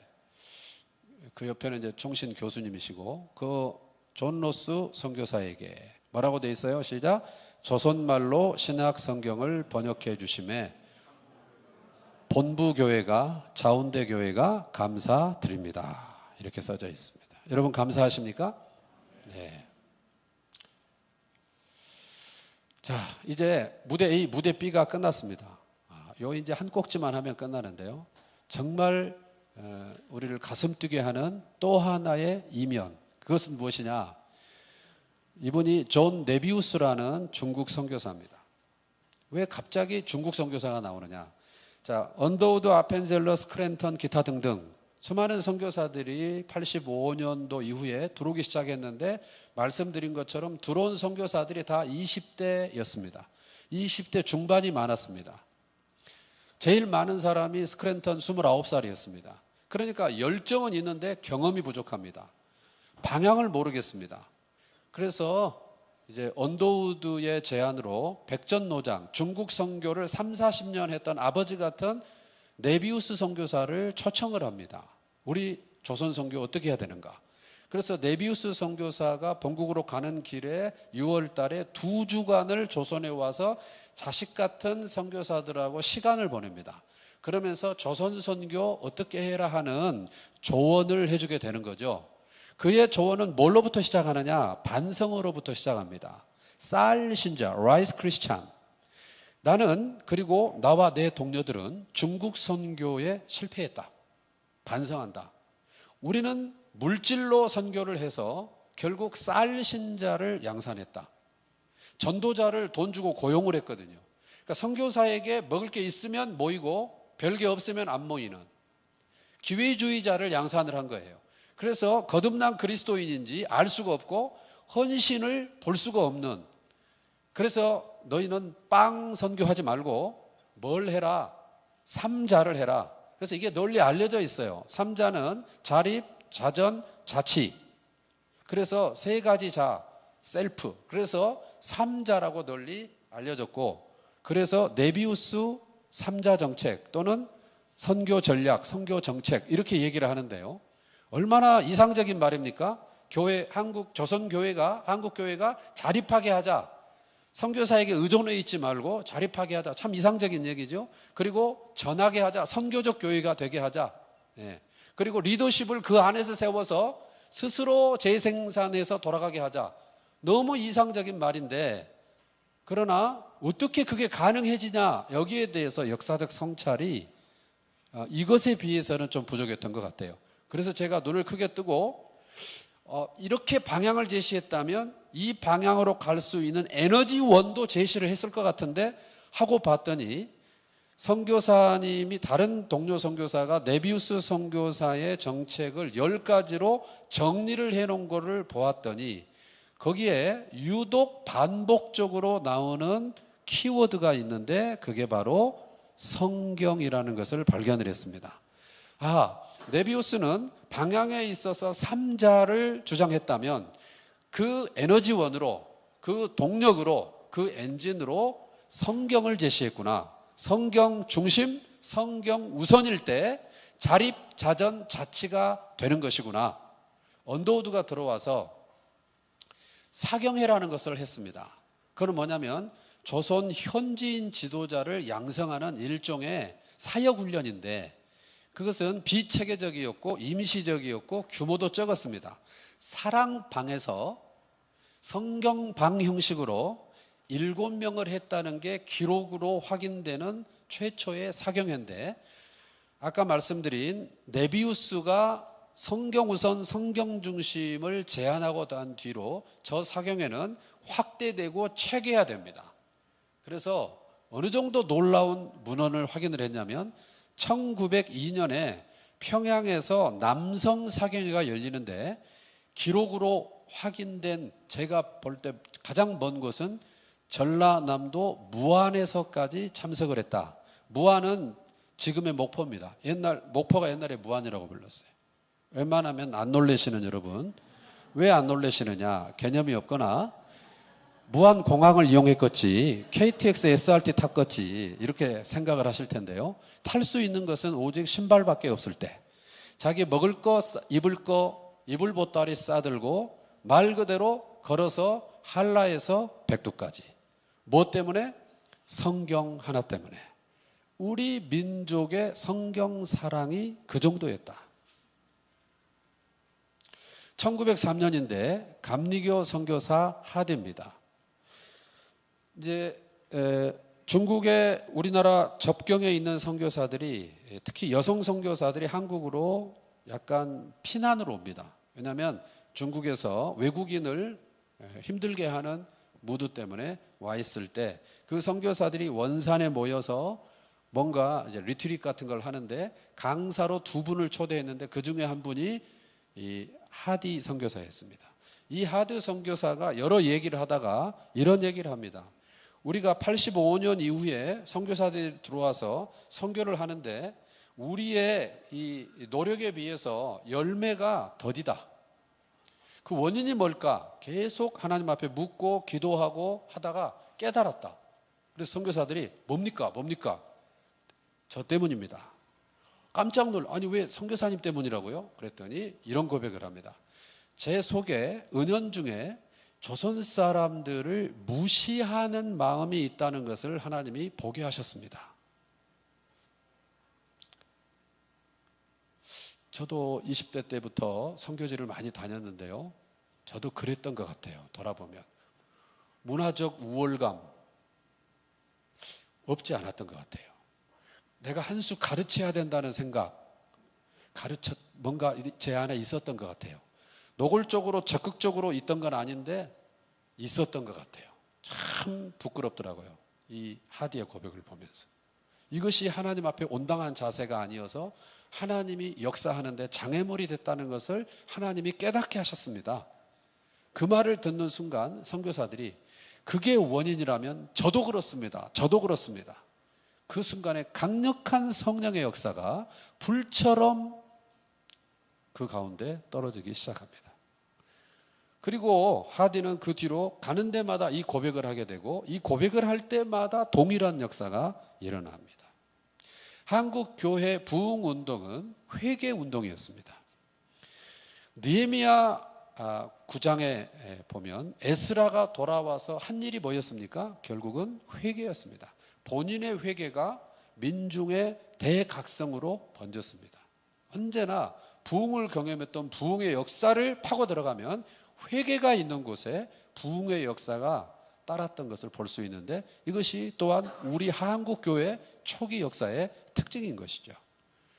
이것이 불씨가 되어서 점점 여기저기 불씨가 들풀처럼 번지다가 거대한 불길이 된 게 우리가 아는 평양 대부흥운동입니다. 1907년 2주간 동안 열리는데 처음 시작할 때보다 갈수록 많이 모여서 바깥에까지 사람을 어떻게 해볼 수 없는 엄청난 역사가 일어났고 갖은 폭력과 간음과 도둑질과 살인과 이런 거를 회개하는 회개의 장이었습니다. 그래서 그 소문을 들은 순사가 찾아와서 도둑을 소탕하려고 왔다가 자기도 회개하는 역사가 여기서 일어난 것이죠. 거대한 불길이 됐고 그래서 아까 우리 본부교회 목사님 말씀하신 것처럼 저게 기폭제가 돼서 나중에 100만인 구령 운동으로 이어지게 되는 것이죠. 감동적인 사진이어서 제가 추가를 해봤는데요. 우리는 세례를 받고 싶었지만 세례를 받을 수 없어서 위험을 감수하고 강을 건너야 했습니다. 그리고 선교사가 들어왔다는 소식에 단걸음에 달려왔습니다. 그런데 우리나라 최초의 목사님들이 생겼고 드디어 자국민 목사님 길선주 목사님이 세례를 줬는데 그것도 게일 선교사님의 아들에게 유아 세례를 주는 감동적인 장면이죠. 자, 저는 합동층 목사고 여기는 다양한 교단이 있을 거예요. 그런데 우리 장로교만큼 교단이 많은 데가 드물어요. 이단들이 간판 걸 때 거의 장로교를 겁니다. 추적이 불가능하기 때문에. 여러분이 아는 것만 해도 합동, 통합, 합신, 고신 또 뭐 있어요? 아무튼 신자 들어가는 게 되게 많아요. 네. 대신, 백석 뭐 엄청나게 많아요.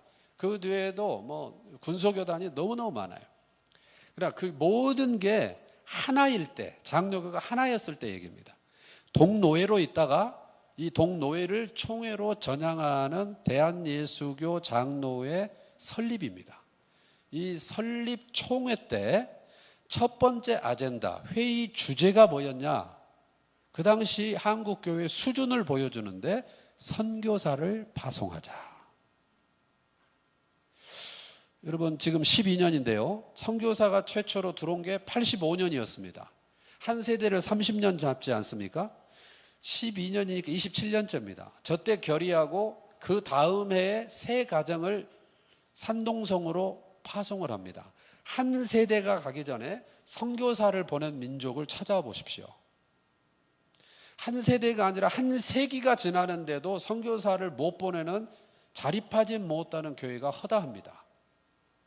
저렇게 새 가정에 출발했던 선교적 교회, 자전하는 교회는 2009년에 2만 명을 넘어섰습니다. 웬만하면 안 놀라시는 여러분. 부동의 1위는 미국이죠. 뭐 이런 표현이 적절할지 모르지만 개신교, 종주국과 같은 나라, 역사와 인구 규모가 다른 그 나라가 1위 하는 것은 놀랄 일이 아니지만 우리나라 이제 2009년 시점으로 130년, 140년 된 교회가 2만 명을 넘었다. 독보적입니다. 한 세기를 선교적 국가로 하나님께서 쓰셨습니다. 아까 앞에서 기억해 주시라고 했던, 기억하고 계실지 모르겠는데 간식을 드시는 사이에 증발했을 것 같긴 한데, 성경을 덮으면 암흑이다. 중세 암흑 시대는 성경 암흑 시대였다.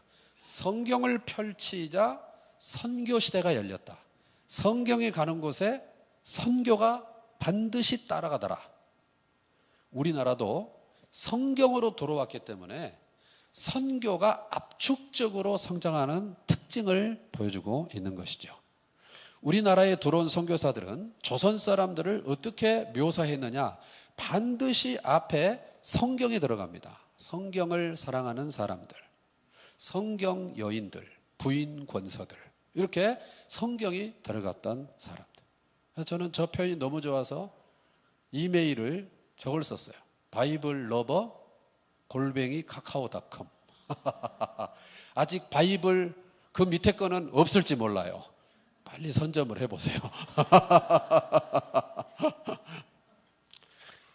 아까 말씀드린 것처럼 홍삼 장사하러 갔다가, 먹고 살려고 갔다가, 호구지책으로 갔다가 거기서 예수를 믿게 되고, 선교사를 만나 예수를 믿고 세례를 받고, 예수 믿는 즉시로 사도 바울처럼 이제 홍삼 괴짝에 홍삼이 아니라 번역된 쪽복음을 들고 전국 방방곡곡 삼천리를 다니며 성경을 전했던 권서인, 성서를 판다, 매서인들이 활동을 했는데, 아까 식자공 김청송, 그리고 사도 바울 백홍준, 그리고 장티푸스 서상륜, 그의 동생 서경조, 이 사람들은 하루 100리길을 다녔다. 40km. 네, 어제 제가 아내와 함께 수통골을 열심히 식후에 걸었습니다. 제가 먼저 나가서 걷고 있다가 이제 아내가 나중에 와서 들어가 보니까 15,000보 정도 걸었고, 키로수가 보니까 7km 정도 걸었더라고요. 그런데도 막 다리가 아프고 허리가 아프고 중간에 가면서 그냥 힘들더라고요. 아무것도 없이요. 반바지에 티 하나 입고요. 그냥 신발도요. 뭐 그냥 그 아디다스인가 어디다스인가 그거 신고 이렇게 다녔어요. 그런데도 힘들더라고요. 길이 지금 같지 않은 길 같지 않은 때에 자기 몸 이상으로 나가는 책짐이 제일 무거워요. 이삿짐 하면 목사님들 집은 이삿짐 하시는 분들이 너무 힘들어해요. 책 때문에요. 그냥 읽었냐 안 읽었냐와 상관없이 책이 많아요. 아무튼 그래서 힘들어요. 그 책짐이 무거운 건데 그걸 짊어지고 하루 100리 40km를 다녔다. 40km. 그래서 허리가 기역자로 휘지하는 권서를 찾아볼 수 없었다. 저기는 꼿꼿한데요. 여러분, 어른들이 이렇게 가다가 사람 만나면 이렇게 서는 거 보셨어요? 딱 그 상황이에요. 그리고 부르튼 발, 그러니까 발이 얼마나 부르텄으면, 아까 서상륜 씨의 후손이 하는 말을 제가 직접 들었는데, 영상에서 봤는데 뭐라고 말하냐 그러면, 서상륜 씨가 가을에 밤을 맨발로 깔 수 있었다, 이런 말을 하는 걸 들었어요. 그만큼 두터워진 거예요. 부르튼 발이라는 묘사가 그냥 듣기적으로 하는 수사가 아니라 그게 실제였다는 것을 볼 수 있어요. 그래서 그 당시 집신을 다들 신고 다녔는데 이 집신이 감당이 안 되니까 허리춤에 차고 다녔다 그래요, 집신을. 그리고 어떤 권서들은 그냥 맨발로 차라리 다니고 마을 입구에서 신고 마을을 빠져나올 때 벗고 할 만큼 엄청나게 많이 다닌 것입니다. 대부분이 글을 모르기 때문에, 글을 모르는 사람은 글을 가르쳐서라도 성경을 전했다. 그게 가능한 일이냐? 한글이기 때문에 가능한 것이죠. 네. 그리고 대부분 돈이 없어요. 근데 종이도 없어요. 그러니까 우리가 중국의 폐지를 수입해다 썼거든요. 그래서 백홍준 같은 사람이 성경을 밀반입을 시킬 때요, 성경을 다 뜯어가지고요, 그 폐지 속에 넣어가지고요, 수입을 해서 그것을 다시 다 찾아서 순서대로 엮은 일도 있고요. 그리고 직접 가지고 들어올 때는 그걸 다 뜯어서요, 새끼를 꽈서, 그 새끼, 이놈의 새끼 저놈의 새끼 말고 그 새끼 알죠? 새끼 꼰다. 그 새끼를 꽈서 그거를 새끼로 위장을 해서 가지고 들어와서 그걸 다시 풀어서 다 펴서 성경으로 만들고, 여러 가지 눈물겨운 사연들이 많이 있었습니다. 그래서 의주 일대는 백홍준, 서상윤, 서경주 형제는 수도권과 황해도 이렇게 권서의 삶을 살았습니다. 그래서 돈이 없기 때문에 돈이 없으니까 또 종이가 없으니까 그냥 주면 이게 어떤 종이로 쓰일지가 몰라요. 폐지 취급이 되는 거죠. 그래서 반드시 돈을 받았는데 돈이 없으니까 물품을 대신 받았어요. 보리라든가 쌀이라든가 콩이라든가 뭐 기타 등등 필요한 대로 받는데 부인 권서들은 아무래도 남자들보다 체구나 힘이 약하기 때문에 무게가 덜 나가는 표주박 같은 거 있죠. 두레박 그런 거를 받았어요. 그래서 어떤 사진에는 부인 권서가 자기 몸 키보다 훨씬 큰 표주박 더미를 안고 여기 달고 가는 걸 볼 수 있어요. 그걸 시장에 가서 돈으로 바꾸는 것이죠. 이들은 성경을 판매해서 수익을 얻고 싶어서 이 일을 하는 게 아니고 서상윤 같은 사람은 대형 성서공회 공식 권서 1호로 채용이 돼서 일정한 급여를 받을 수 있게 됐지만 이들의 행적을 추적해 보면 수익과 아무 관심이 없이 오직 이 민족의 선교를 위해서 자신들의 삶을 바쳤던 사람들입니다. 그리고 이 사람들은 최초의 세례자들이고 최초의 번역자들이고 최초의 권서들이면서 또 최초의 조사였습니다. 선교사를 통역하고 선교사의 길을 안내하는 선교사를 돕는 도울 조자 조사의 역할을 했고요. 많은 이들이 교회의 영수 역할을 했습니다. 교회 교역자가 없어요. 그래서 교회의 교역자 역할을 한 것이죠. 그래서 이들에 의해서 많은 교회가 개척이 됐습니다. 그래 안타까운 것은 선교사들이 보고서를 보낼 때 자기가 이런 교회가 어느 지역에 개척됐다고만 써버리니까 마치 그 선교사가 다 개척한 것처럼 됐지만 사실은 권서들이 개척을 해놓은 상태에서 보고가 그렇게 된 면이 상당히 큽니다. 선교사들은 이동에도 상당히 제약이 있었거든요. 그러나 자국민들은 이동에 제약이 없었기 때문에 그런 일이 있었습니다. 제 책에도 있지만 어떤 마을에서는 한 권서가 굉장히 위협을 많이 받습니다. 야소, 서양 귀신 전한다. 위협을 많이 받는데 한 마을에서는 깡패 집단이 와서 위협을 합니다. 그러자 이 권서가 이렇게 말합니다. 당신들이 나를 죽인다 해도 나는 성경과 예수를 전할 것이요. 그 다음 말은 무슨 말이냐. 당신들이 혹시 나를 죽여도 또 다른 권서가 와서 전할 것이요. 그러면서 한 발짝도 물러나지 않고 사명을 가지고 복음을 전했습니다. 그래서 19세기 말에 30명대, 1908년에 70명, 1910년에 238명 이런 식으로 초기 한국 교회 역사에 권서들의 활동이 유럽의 롤라드들처럼 이렇게 뻗어 나가게 되는 것입니다. 1874년도에 백시성을 가진 50대 남자가 책을 가지고 가서 아들에게 줬고 1878년에 그의 아들이 찾아와서 세례를 받았다. 그가 백홍준이라는 말씀을 드렸습니다. 그러나 여기 한 가지 비밀은 이 백시가 책을 받아갔는데 백시에게 책을 준 사람은 존 로스였고 나중에 그의 아들 백홍준이 와서 세례를 준 사람은 맥킨타이어였기 때문에 부자 관계라는 것을 몰랐던 것 같아요. 알 수가 없겠죠. 그러나 일정한 시간이 흐른 뒤에 그걸 알고 깜짝 놀랐던 것 같아요. 그렇게 내가 그날 허탕치고 책 한 권 준 게 그 백홍준을 만들었단 말인가. 그래서 맥킨타이어가 나중에 고국에 보내는 편지에 이런 묘사가 나옵니다. 책이 이루어 놓은 사실을 그제야 알게 됐다. 그 말을 읽는데 전율이 돋았습니다. 그렇다. 제가 처음 성경 일독을 할 때 조선, 한국, 고려, 코리아 있나 찾을 때 나는 왜 신앙에 뿌리가 없을까 이 고민을 하면서 그것을 사실 뒤져보았는데 한국 교회는 그 책이 이루어 놓은 역사구나.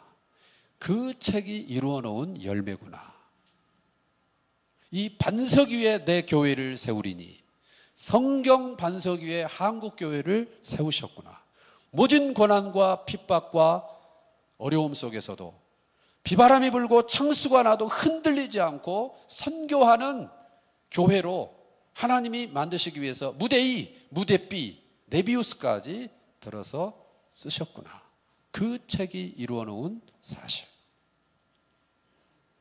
저는 이제 12년 이 사역을 하고 있는데요. 이 사역을 하면서 여러 군데를 다닙니다. 대형교회도 가고 개척교회도 갑니다. 농촌교회도 가고 도시교회도 갑니다. 한인교회도 가고 본부교회도 옵니다. 여러 또 선교단체들이 있는데도 가고 학생들이 있는데도 가고 뭐 선교지도 가고 많은 걸 경험을 합니다. 그냥 일반적인 목회만 할 때는 경험하지 못했던 걸 많이 경험하는데 한 가지 깨달은 게 있습니다. 그건 뭐냐? 한국 교회는 교단과 상관없이 교파와 상관없이 성경 기독교라는 사실을 깨닫게 됐습니다. 한국 교회가 다른 교단에 비해서 기도를 더 많이 하는 교단도 있고요. 다른 교단에 비해서 책만 파는 교단도 있고요. 다른 교단에 비해서 선교에 정진하거나 다른 교단에 비해서 은사에 집중하거나 이런 특징들이 다 있지만 그럼에도 불구하고 교집합, 공통점을 한 가지 들어라 그러면 한국 교회는 유독 성경 기독교다. 성경을 최고의 권위로 최종적 권위로 인정하는 교회가 한국 교회다. 이것은 감히 말하건대 DNA다. 누구에게 배운 거 아니고 강요받은 거 아닌데 누구나 성경 읽으셔야죠. 그러면 아니요 하는 사람이 한 명도 없습니다. 성경만 보면 작아집니다. 몇 번 읽었냐 그러면 숨고 싶습니다. 죄송해합니다. 미안해합니다. 부채감을 갖고 있습니다. 그래서 성경을 읽고 있는 사람과 읽을 예정인 사람만 있지 안 읽을 예정이고 읽기도 싫은 사람은 없는 유일한 교회가 한국 교회다. 왜 우리는 이런 DNA를 갖고 있나? 오늘 분명히 아셨을 거예요. 한국 교회는 성경 우선, 성경 중심일 때 가장 꽃을 피웠습니다. 그러나 어느 순간부터 성경은 점점 밀려나기 시작했습니다. 많은 프로그램이 성경을 대처하려고 합니다. 교회인지 문화센터인지 알 수가 없습니다. 너무 많은 프로그램 홍수 속에서 생수 성경을 보기가 힘들고 성경은 어렵고 재미없고 따분하고 두껍고 공부해야 되고 그래서 점점 밀려났습니다. 그래서 다시 성경을 덮는 시대, 중세 암흑시대처럼 좌우지간 덮어놓고 믿는다. 묻지 마라. 나는 달린다. 그래서 열심히 믿는데 뭘 믿는지 모르는, 그래서 2만이 3만이가 설쳐도 재미를 보는 시대가 우리 시대다. 저는 어려서 할아버지 목사님에게 소 요리인지 돼지 요리인지 문답 공부를 열심히 했습니다. 소 요리 문답. 그러면 제가 물어봤어요. 목사님, 돼지 요리는 언제 배워요? 알든 모르든 앉혀놓고 교리 공부부터 시작했던 우리 한국교회의 이 좋은 유산, 그래서 뼈대 있는 가문, 뼈대 있는 집안이었는데 지금은 감성 기독교, 이벤트 기독교로 돌아서고 있습니다. 위기입니다. 한마디로 줄이면 말씀이 일해온 역사고 말씀이 일하시고 계시는 것인데요. 하나님, 다시 한국교회에 성경의 새바람이 불어오게 하여 주옵소서. 군부대에 성경의 새바람이 불어오게 하여 주옵소서.